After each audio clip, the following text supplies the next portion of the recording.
Hey guys, if you're in the class already, you know this, but or you've been through this stuff. But if you haven't, the key of C is one of my favorites to play in, and it's a little challenging because one of the big four chords, the 1, the 4, the 5, those are all majors, and the 6 minor, the 4, the F major chord, is a little challenging, but if you can manage it, it's just a really beautifully sounding chord. But one of the reasons why I love it is if you know what this means, awesome. If you don't, that's fine too. But like all of the thirds, I feel like are really on display and they're really accessible, and they're higher up on the neck too, so you really hear them. I just find that I just feel like it's a really sort of melodic and beautiful way to play. But like here's some examples of some of your chords in C. I'll just play a couple of chord progressions.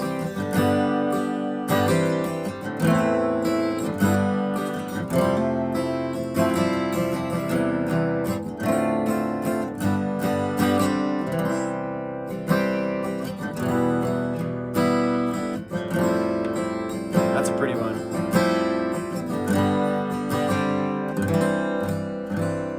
That's not in this book, but it's not hard either. It's such a beautiful, man, I love that. I love the key of C. And the good thing about the key of C is if you have the key of G and the key of C, not that we want to be, not that we want to stop learning, we don't. But if you master the key of G and the key of C with a capo, as a worship team member or as somebody who's learning, you can jump in on every song and play with it. And you can worship along with everyone else and do it well if you've mastered these keys. So that's a cool thing. We'll jump right in with the key of C. In the book, you're going to be on page 10. And again, like the ones on the book, if it has an asterisk next to it or multiple, you can go down to the bottom of the page and read what that chord actually is. But I won't really get into that. But anyway, so I've been talking about how when doing chord structures, I call it like the home base method. And basically just what that means is in a key, here we're in the key of C, that shape is played like this. That's the 1 chord. Now that's different than the key of G. In the key of G, we played, our 1 chord was here. So we played our C chord with the pinky and the ring finger on those top 2 strings in pitch, the ones farthest away from your face. And we played this one like that. Now you'll notice that was for the key of G because the home is here. So we want to kind of play it in a similar way. But if you notice a couple things, first, the middle finger is the one that's farthest towards your face. So you're kind of in this shape where these fingers are back or down and these fingers are up. Okay, so when you're playing your other shapes, like the E minor and the D, you want to kind of keep to that similar shape so you're not moving as much. And it also keeps similar tones, similar notes from the 1 chord in other chords, which makes it sound more beautiful or more connected. It might be sort of lazy, but that's just the way our style is. It just sounds more pleasing to the ear. So with C, our home base, our home, is with this time, it's the ring finger is up. Now this is a different way to play, like I said, than that one. I'll say this one on this. In the key of G, we played a C that was actually a C add 9, or it's a C add 9 on a guitar. You don't need to know that, but basically you actually don't have a C up top. And you could play that in the key of C, and it wouldn't be not in the key, but for your home base really needs to have 1s, 3s, and 5s, which if you don't know what that is, that's okay. We'll get into that another time. But that basically means for the key of C, you need C's, E's, and G's. And if you're gonna be at home, if you're gonna hit like, that's our key, and we're starting there, or maybe we're gonna end there, you wanna be in a pretty natural 1, 3, 5 chord for the most part. You can also, if you want, just FYI, I don't think this is on the book, but you can put this pinky down like where we had it before, and that's just as good of a C as well. So you can do that. But for this one, the home shape is ring finger up. So that's going to change some things when we play G. but I'll start with this. So here's C, that's our 1 chord. And if you don't know what 1s, 4s, 5s are, that's okay. We're going to get to that another time. But that is the 1 chord because that's our key, that's our root, that's our 1. The next easiest one to show you is probably the 6 minor, which is the A minor. Now you can, like I said, minor 7s are super common and almost always acceptable. You can almost always, I hesitate to say always because there's there's always exceptions, but you can pretty much always play a minor 7 on a minor chord. So the A minor 7, if you were to just lift up your ring finger and you have the same shape as the C, first fret on the B string, second fret on the D string, that's an A minor 7. And you can play that anywhere where the chord chart says A minor. Now if you wanted to make the actual A minor with no 7 in it, you put this ring finger down right below, like below your face, down farther on the second fret of the G string. And that keeps off the 7, which is G. And now you have a real A minor chord. But you could have left that off as well, which is kind of nice. You don't have to change anything, you just lift up something. Wonderful. Okay, let's go back to the C, the home. Now we have a G in the key of G, in key of C. That's the 5 chord this time instead of the 1. Now, we can play it the other way too, but it's not the, you can, but you're gonna move more, and that's okay. But in this, like the home bass, I'm kind of trying to keep you from moving as much as possible. So we can play G by just lifting up the ring finger, or sorry, the first finger. If you already had the pinky down, you can keep it down on the high E string, 3rd fret. And all we gotta do is just take this home bass and move it towards your face, 1 string each. And that's G. And if you want, with that finger we lifted up, you can, it's not in this book either, but G suspended, Gsus, that's in some chords. You can keep that down. Just play with how that sounds. It kind of, they call it suspended because it feels like it's in the air. Like, okay, here's C, and here's G suspended. Feels like it's in the air, gotta come down.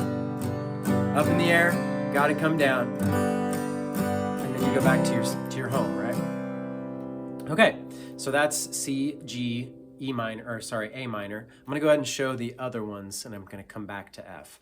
Okay, so your 2 minor is a little tricky. It's D minor. It's in a little bit different shape than we've had before. And even though the ring finger isn't high up, you're still kind of in this shape where your pinky finger's back and you're kind of in this little shape here. So if you go from C, D minor, as it says, your middle finger actually has to go up 1 string, or I say up, it's away from your face. So 2nd fret on the G string. Your first finger is, 1 string down from where it was, 1st fret of the high E string, and the ring finger is on the 3rd fret of the B string. So it has this kind of like old school country sound. That's a real D minor. And like I said, minor 7s are common, and I think it sounds prettier in this key. But if you keep your middle finger where it's at, you're actually, as the book says, you've got 1st fret. I'm gonna take off my middle finger. 1st fret on both the B and the high E strings. And it's not quite, it's like a half bar. Okay, a full bar, like we said with B minor, would be pinching all across the fret. This one you're just kind of half barring. You know, you're pinching more than 1 string. So you kind of have to flatten your, I don't know if you can see that, but instead of being like curled to where my last digit is perpendicular to the neck, that's always ideal, or to the fretboard, you're kind of mashing that knuckle down a little bit. Might be a little uncomfortable at first, but 2 strings is a lot easier to do than others. And so you still have that middle finger in that same place. It's a little prettier, and it keeps that C note that we have on the 1, and so it kind of keeps some continuity. I'll show you, so the difference between those two. Here's your home with C. If I go to real D minor from here it is.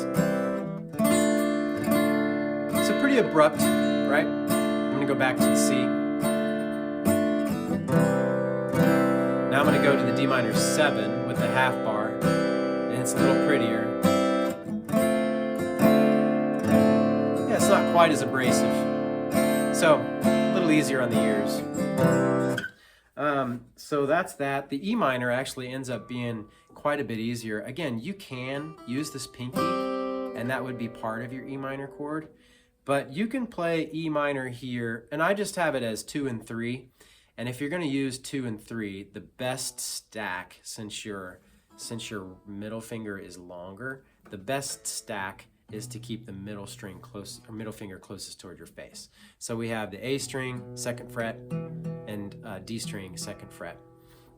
That's usually the case when you're doing a stack. So like if you have this stack or an F here in a minute, we're gonna do these 2 fingers.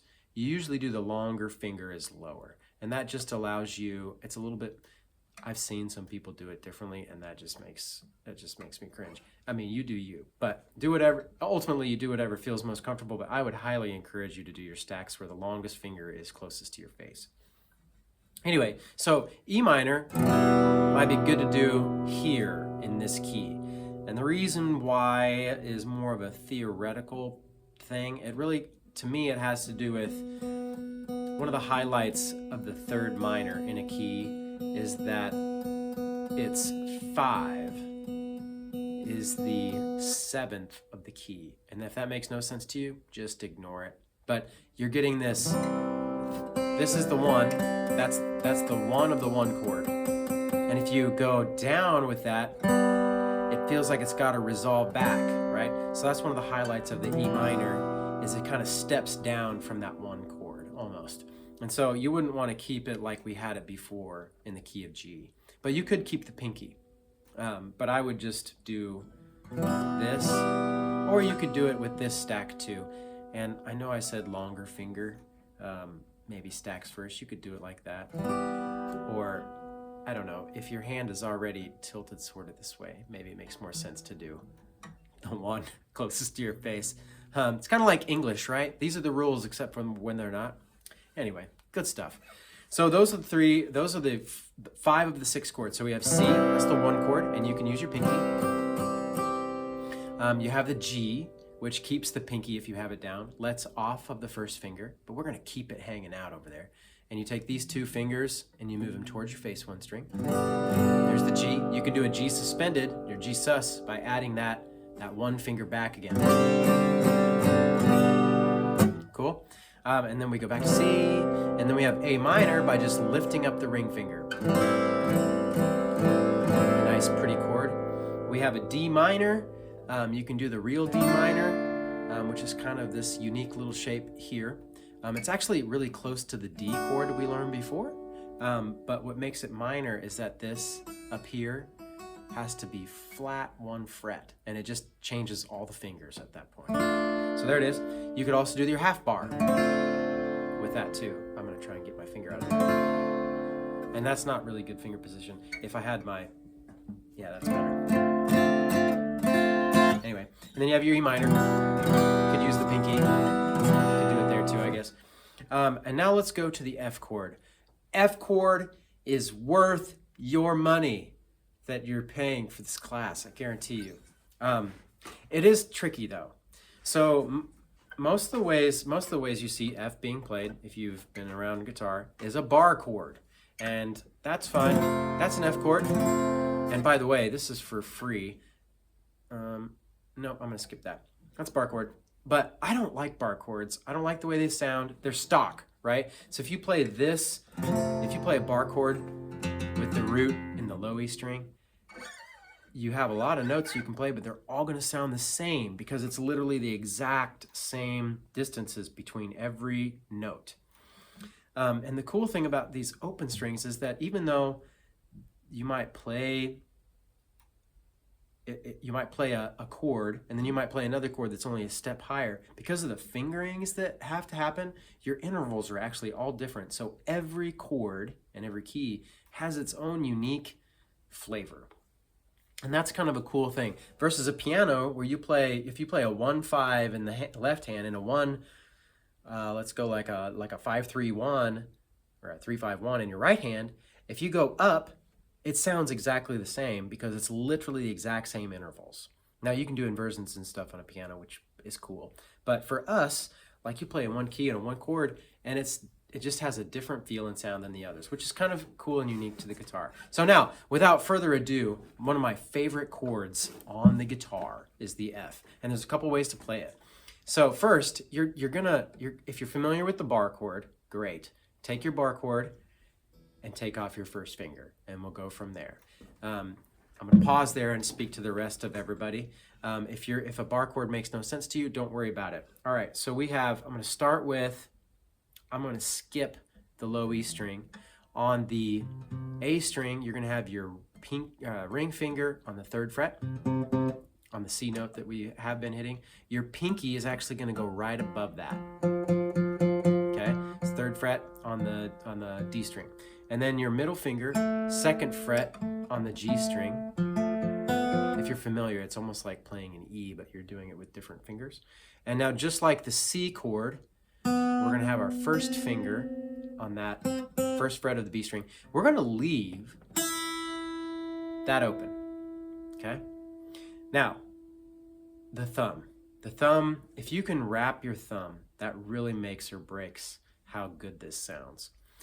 Now, if you can't hold down the 1st fret with your thumb, which I highly encourage you to try, that's just a pretty chord already. But if you can't hold it down, just mute it, because you don't want to accidentally be strumming and hitting the 7 of an F chord. It's not good.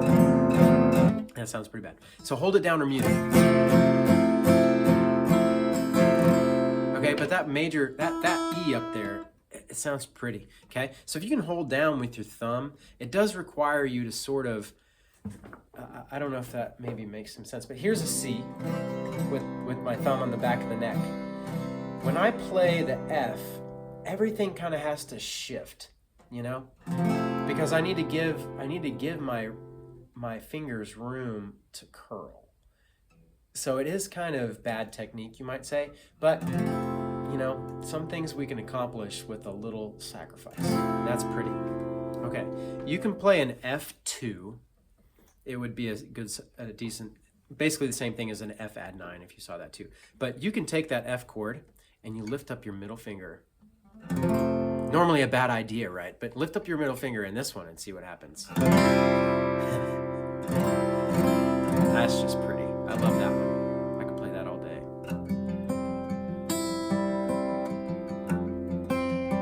Oh, that's just good stuff.